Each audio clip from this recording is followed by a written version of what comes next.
universitet yoxsa ixtisasa önəm verək çox ciddi bir məsələdir. Universitetin keyfiyyəti yaxşı olsa, deməli onun tədrisi və gələcəkdə abituriyentlərin iş tapmaq imkanları da yüksək olacaq.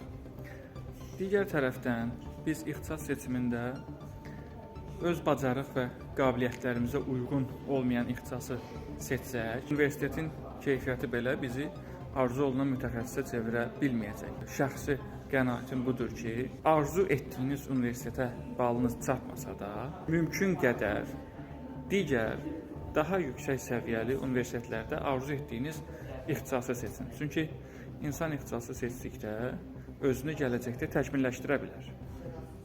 Magistratura səviyyəsində arzu etdiyiniz universitet bəlkə də ondan daha yüksək səviyyədə olan dünyanın top universitetlərinə də qəbul ala bilərsiniz.